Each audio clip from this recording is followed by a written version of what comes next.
Bitawan mo ako! Kunin mo na lahat ng pera ko! Huwag mo lang akong saktan! Wala ka nang magagawa. Akin ka.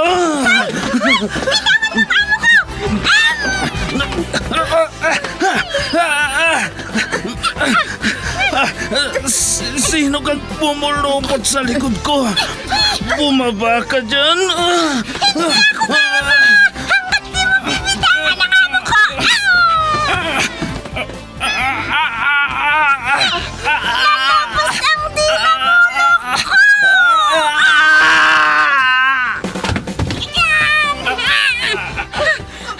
Ayan! Natumba na siya, madam! Salamat, Pepita! Salamat!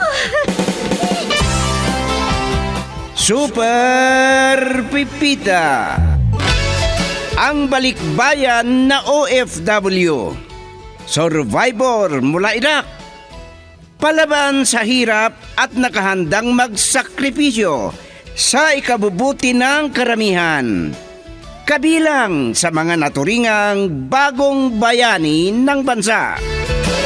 Super Pipita, isang dula na kung saan inyong mapapakinggan ang iba't ibang pakikipagsapalaran ng isang OFW.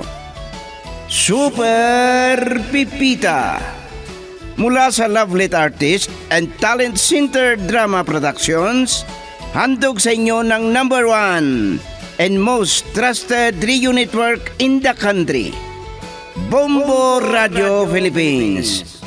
Basta Radio Bombo.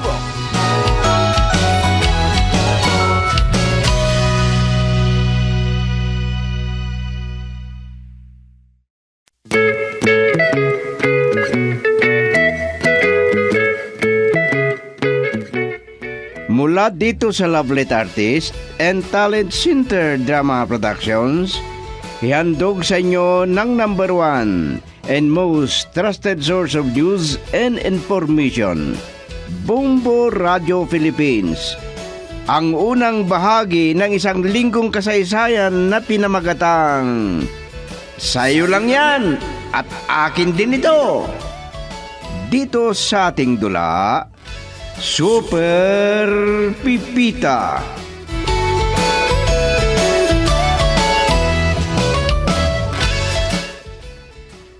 Sino kaya yung kasama ni Ambyong? Hindi naman siya Lilong. Matangkad na payat siya Lilong. Yung kasama ni Ambyong ay mukhang... ang haba ng nguso. Siguro mahilig yung manigarilyo. Payat ang mukha. Laging napupuyat yan dahil sa kakainom ng alak. O kaya'y kakaya ko na walang asawa at nabuburing sa kanyang buhay. Kailangan ng katabi sa gabi. Hay nako, ang dami kong iniisip pero walang kakwinta-kwintang bagay. Siguro dahil sa pagod ko na rin ito sa garden. Kanina pa kita tinititigan sa bintana. Si Ampiong ba yung duman kanina? Ay oo, pero hindi ako nakitang nakatayo dito. Matindi ang pag-uusap nila sa kasama niyang lalaki. Si Alilong ba yun? Akala ko siya kanina. Hindi siya Lilong yun. Nagawi lang dito sa ating lugar yun. Ang narinig kong pinag-uusapan nila, marami na daw namatay sa kanilang lugar dahil sa kalasingan. Ang daming pwedeng pag-usapan. Yan pa ang topic nila. Halika, masok ka. Ay, oo. Pero dito muna, magandang simoy ng hangin dito. Lalo na kapag ganitong hapon. Kasi pumasok ng buwan ng ber. Ay, tika ka mo to. Ibalik natin ang Ampiong na yon sa usapan. Yung sinabi ng lalaking yun na mabuti at hindi siya natakot. Ano yun? Paanong matakot yun? Pareho naman silang nakainom. Ay, ganun ba? Oo. siya nga pala. Narinig ko sa radyo kanina. May nahuli daw ng mga pulis na nagtitinda ng shabu. Hindi maubos-ubos ang shabu na yan. Problema talaga ng gobyerno kahit kailan.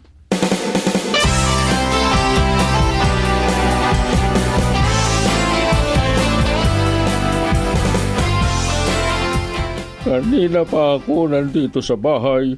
Wala ka. Nasaan ka ba? Saan pa nga ba? Andito ako sa restaurant. Maraming customer. Hindi ako makaalis. Pwede ka namang umuwi kung gusto mo. Bahala na ang kahira dyan. Sana lang ang magbantay sa kaha. Ayoko nga. Ang gusto ko, ako ang hawak ng pera sa maghapong kita. Mahirap nang magtiwala sa panahon ngayon. Si Rialin pala. Andyan ba? Nasa salas. Gumagawa ng assignment niya. Marami siyang ginagawa. Dahil malapit na daw ang kanilang graduation. Mabuti naman. Para may kasama akong mag-aasikaso sa negosyo natin. Ang plano ko, dagdagan ang aking puhunan para magpapatayo ng hotel. Hotel ka mo? Alam mo, noong pa man yan na ang plano ko. Ay, nako. Tumigil ka nga, Dolpo. Alam ko lang iniisip mo. Ay, yan ka na naman. Nanghihinala ka na naman sa akin. Wala akong besyo. Kayo lang dalawa ni Rialin ng babae sa buhay ko. Kaya huwag kang mag-isip ng masama laban sa akin. Alam mo namang mahal na mahal kita.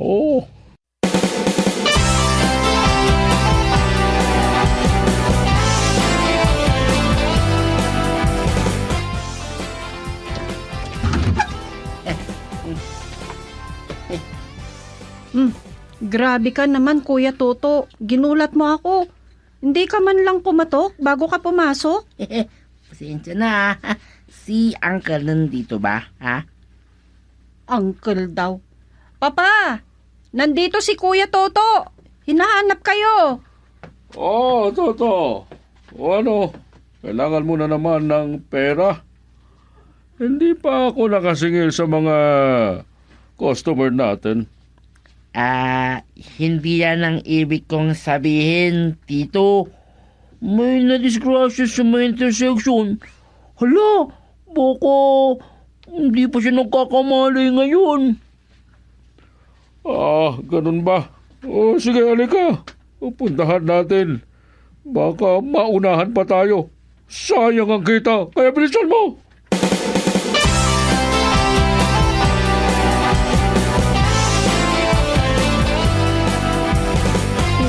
Akala ko nandito ang papa mo. Bakit wala siya? Umalis. Kasama si Kuya Toto. May nadisgrasya daw eh. Ano kung nadisgrasya? Paano? Baka hindi na daw magkamalay. Ano? Ay, tumataas ang balahibo ko sa sinabi mong yan. Ayokong pag-usapan natin yan. Alam mong takot ako sa ganyan. Bakit kasi? Sa dinami-daming negosyong pwedeng ipatayo, punerarya pa ang napili.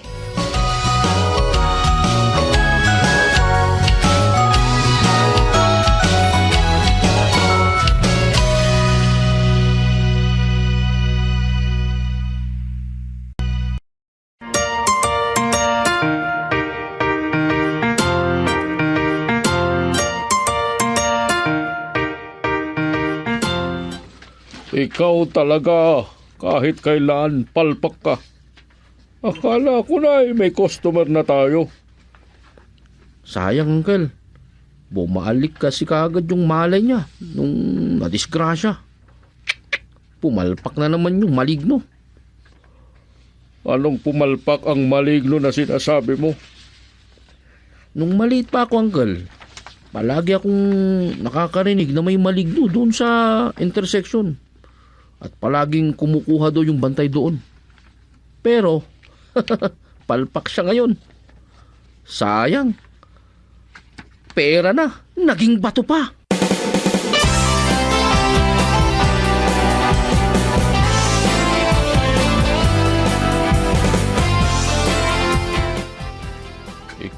talaga kung ano-ano ang sinasabi mo. Mamaya ikaw ang mamaligno. Huwag niyong sabihin yan, Uncle. Ako po, baka magkatotoo.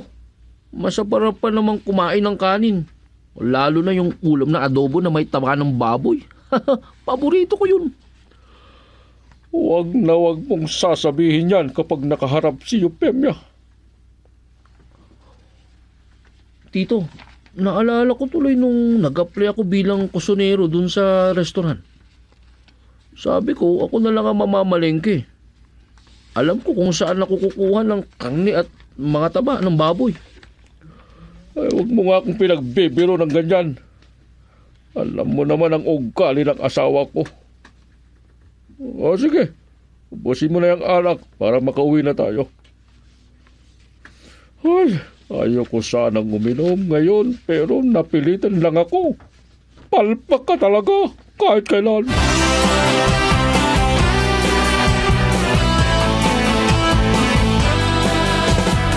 O ano? Nagbalsamo ka ba ng patay? At amoy alak ka pa. Hindi. Uminom ako kasi ayaw mo akong makatabi sa higaan. Yan ang dahilan kung bakit hindi pa nagkakaroon ng kapatid si Rialyn hanggang ngayon.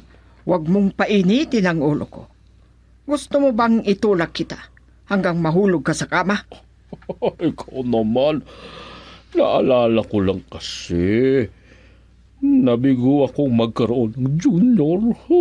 At inulit mo pa talaga. Anong gusto mo?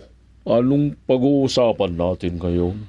Kung yan din lang ang pag-uusapan natin, mabuti pang matulog ka na. Kumusta nga pala yung pinuntahan nyo ni Toto? At naging interesado ka yata sa bagay na yan. Akala ko ba ay pinapatulog mo na ako? Ayaw mong sabihin sa akin? Kung ganun, matulog na tayo. Sige, ikukwento ko na sa'yo. Kaya napilitan akong uminom ng alak. Kasi yun, naku si Toto talaga, pupalpak na naman. Akalain mo, tapos isinisi pa sa mga maligno doon sa intersection. Pumalpak daw sila. Naku, wala talagang kabuluhan ang mga sinasabi mo. Ay, matulog na nga tayo.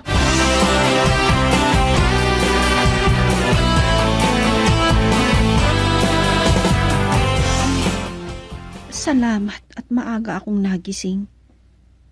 Nagawa ko na rin ang mga assignment ko. Ay, ang hirap talaga ang isang estudyante. Di bali, malapit na akong gagraduate. Ay, ano ba naman to? Daming kalat sa kwarto ko. Maglinis nga muna ako bago ako maligo. Gising ka na pala. Kanina pa, Mama. Maaga akong nagising. Ginawa ko pa kasi ang assignment ko. Maligo ka na at sumabay ka na sa akin. Doon na tayo sa restaurant mag-aalmusal. O sige, Mama, lilinisin ko muna ang kalat dito sa kwarto ko. Napakaalikabok. At ang mga labahin ko, sobrang ang dami. Paano kasi ang papa mo? Hindi maghanap ng kasama natin dito. Ay, daanan kaya natin ang papa sa opisina para sabay-sabay na tayong mag-almusal. At sabihing maghanap tayo ng katulong. Anong opisina? Ayokong pumunta doon sa punerarya. Tawagan ko na lang ang papa mo. Mabuti pa. Kaysa pupunta tayo doon. Ako na lang ang pupunta doon kay papa. Nagsawa na ako doon sa restaurant. Maghanap kami ng ibang mapagkakainan. Huwag mo nang istorbohin ang papa mo.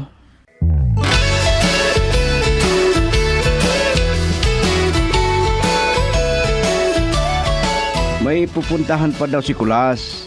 Bago pananghalian pa siya makakapunta dito sa garden. Hindi kahit mamayang hapon na lang kamo pumunta dito. Andito naman ako natutulong sa inyo. Wag na, ako na lang mag-isa. Kaya ko naman eh.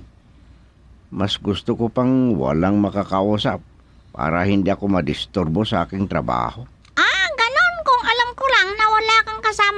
ko na lang sana si Ampyong at yung kasama niya. Gusto daw nilang mamasukan dito. Ano? Payat nga lang, pero malakas daw siyang magbuhat ng mga kung ano-ano. O sige, kung gusto niya, tawagin mo para mapabilis ang trabaho dito.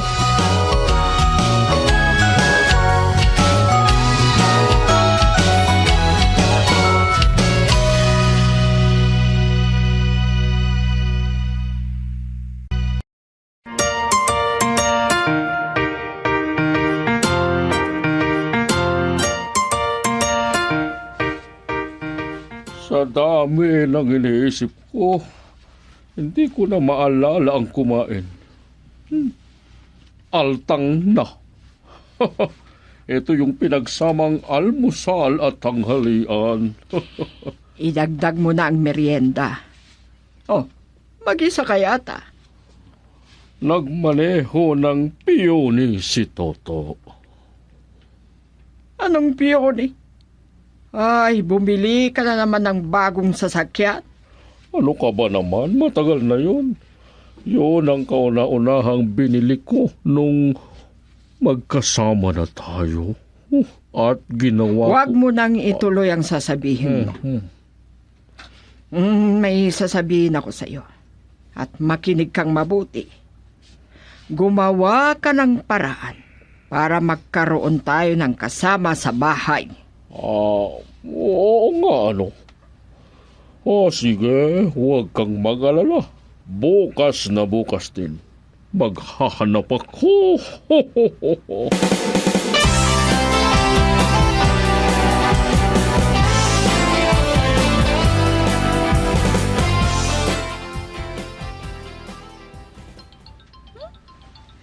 Kagagaling ko sa garden. Ito naman.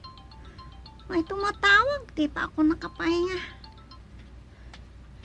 Hello, madam? Magandang umaga po.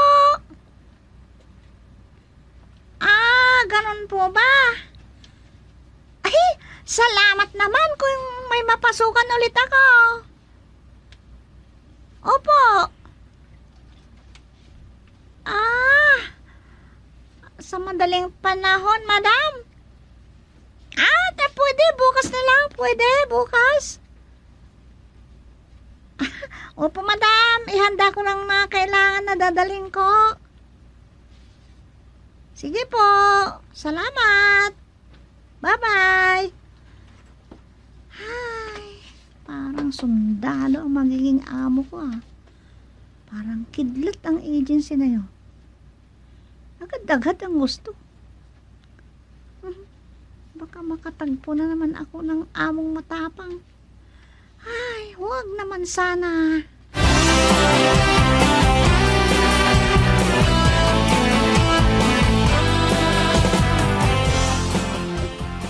Papa, ang tagal mong bilangin ang hawak mong pera Gusto mo bang tulungan kita?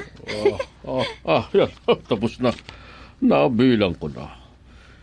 Iniisip ko kung saan ako kukuha ng karagdagan nito para may sakatuparan ko ang matagal ko ng plano. Ay, oo nga pala. Ano pala ang ginagawa ng mamang mo? Oh, speaking. Nandyan na. Lumabas na sa kanyang kwarto, Papa. Oh, bakit? Ako ba ang pinag-uusapan niyong mag-ama? Anong problema niyo, ha? Mama, tignan niyo nga si Papa. Ang dami niyang hawak na pera, Kahit maraming pera, sa kanya lang yan. May pera din ako. Ano ka ba naman, Euphemia? Mag-asawa tayo. Pag-isahin natin. Ay, siya nga pala, may ipapakita pala ako sa inyo.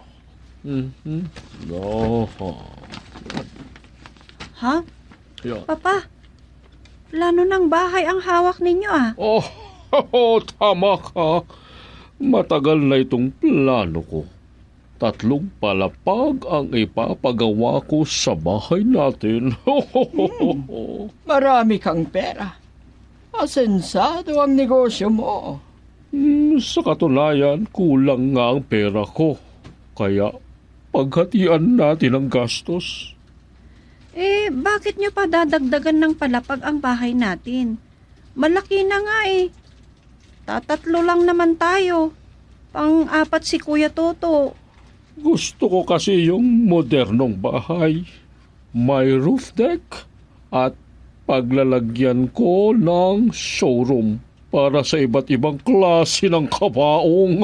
Tumigil ka, Dolpo. Ah, Modernong bahay, pero gagawin mong punerarya. Ay, hindi ako makakapayag sa gusto mong mangyari.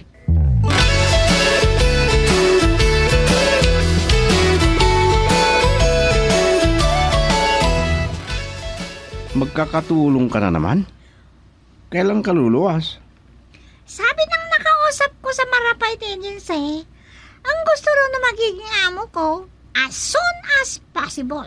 Ha? Pero hiniling ko sa sekretarya na bukas na lang ako luluwas para may handa ko naman ang mga dadalhin ko. Aalis ka na ulit? Siyempre, ikaw naman. Babalik pa naman ako dito. Ano palang sabi ni Ampyong? Ha? Gusto ni Bro na magtrabaho sa garden? Sinong bro? Si Bro Guli. Yung kasama ni Ampyong. Bro ang tawag sa kanya. Ay, hindi ko alam yan. Sana pumayag na magtrabaho dito para may kasama kami ni Kulas. Pero sa tingin ko sa kanya, mahina eh. Kahit ang boses eh. Hindi halos marinig kung magsalita. Parang paus pa, ang pangit. Kaya nga, nahihiyang magsalita. Kasi ganon ang boses. Kung mapagtyagaan niyang magtrabaho dito, di maganda. Oo, pero imagine ko na lang yung boses niya. Oh, pero, ay, ang pangit.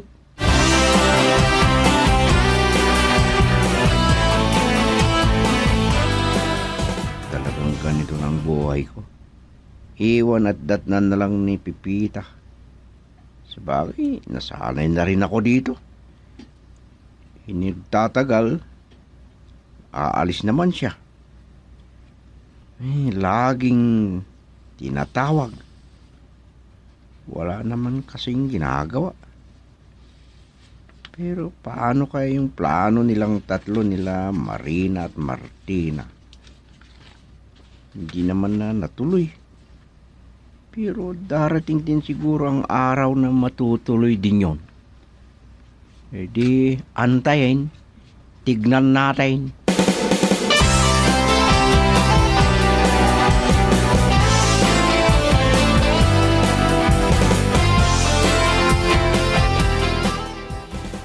Wow! Ayan, ang kintab na. Pagkatapos kong pinanasan, ayan, ganda talaga. Toto, sa susunod pa lang na araw na ililibing yung customer natin na nakatira sa lugar kung saan maraming aswang. Ay, namatay daw yun dahil sa kagat ng aso. Ano? May lugar na maraming aswang? Oo, sa liblib na pook. Lugar na maraming aswang ang tawag ko noon. Kasi maraming ang aso. Gaya na lang noon. Nung pumunta tayo. Parang may nakikita akong multo. Yung pala, karwahe palang isasaka yung kabaong. Baka matakot yan. Yang katulong na yan, baka umuwi lang wala sa oras. Ikaw talaga, Toto. Hindi ka nag-iisip kung ano-ano ang iniisip mo.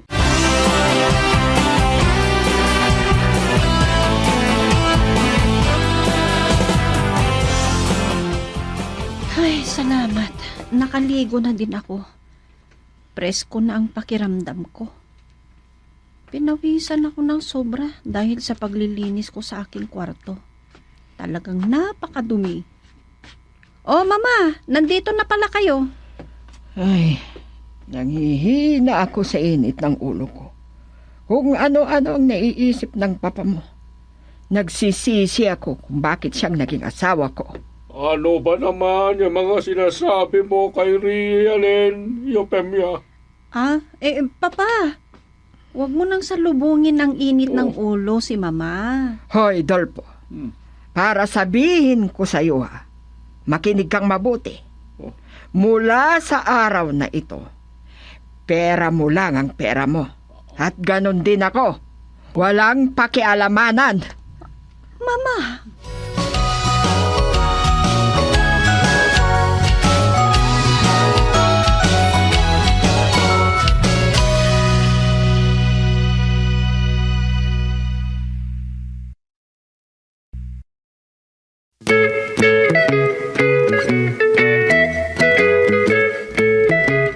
Ano pa ang mga susunod na mangyayari? Mga kaibigan, pakinggan bukas ang karugtong ng isang linggong kwento na pinamagatang Sa'yo lang yan, akin din ito. Dito sa ating dula, Super Pipita. Mula sa panulat ni Delfin Dumayas at sa direksyon Liti Astudillo Aquino. Handog sa inyo ng number 1 and most trusted source of news and information. Bumbo Radio Philippines. Basta Radio. Bumbo.